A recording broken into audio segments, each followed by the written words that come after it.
dish. It's quite an achievement when a restaurant becomes a dining hotspot, drawing foodies and celebrities to its tables.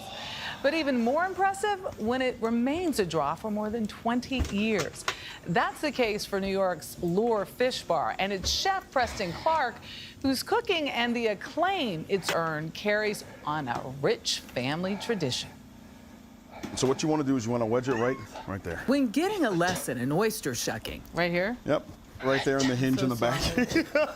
A dull knife just won't Right here, do. put it down. Towel goes over it so you don't cut your hand. Okay. Put the knife in the hinge and then rock it back and forth while applying very light pressure. And patience is a must. Put it right there.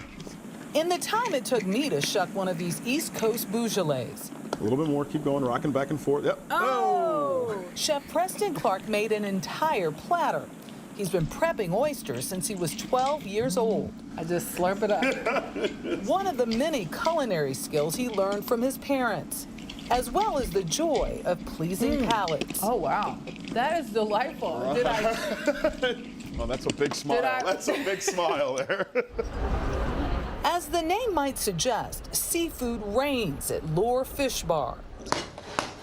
Clark was hired as executive chef in 2014, and 3 years ago was promoted to corporate executive chef and culinary director.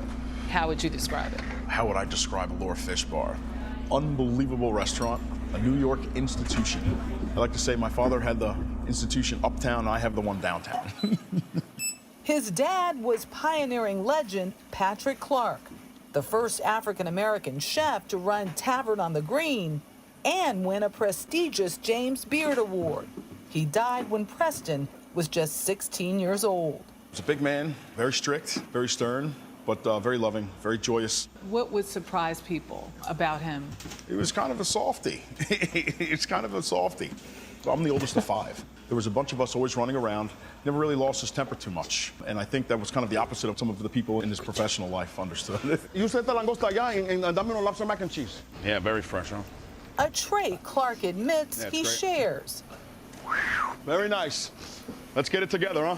And adapted thanks to his culinary mentors, Jean-Georges, Michael LaMonaco, and Charlie Trotter. What was it that you did that impressed them? Just persistence and willing to keep your head down and keep working, taking direction, and then eventually you see results. Also getting results, making his team feel right at home. Uno Brancino, ¿tiene todas las cosas para Brancino allá? One reason he insists on speaking Spanish and is learning French and some Wolof, a widely spoken language in Senegal, too. ¿Hay pescado adentro? Communication is key. When you can communicate with someone and they can understand you, you get the best out of them. And plus, they don't get upset. They can get done what they need to get done and then kind of better themselves on the way.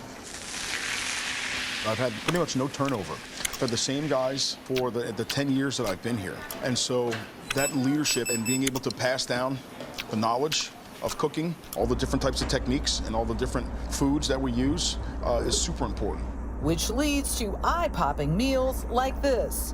Once the food hits the table, I think you eat with your eyes first. Yeah, I think I want to dive in right now. There you go. Clark prepared an overflow of customer favorites. What inspired this particular display here? I was looking for a little bit of a wow factor, but I was also looking to make sure I used the entire fish. An Asian snapper over a bed of stir-fried vegetables.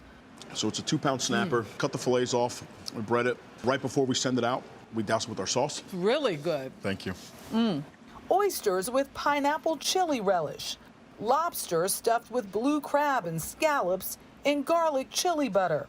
Sea urchin bucatini. I love this dish. The pasta is al dente, topped with uni, blue crab, chilies, and lemon juice. I taste the butter and the lemon.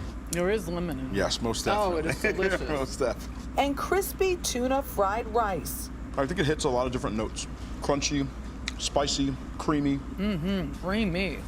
I want the food to kind of talk to you, not just kind of be monotone. I want it to almost speak back to you, almost like you're having a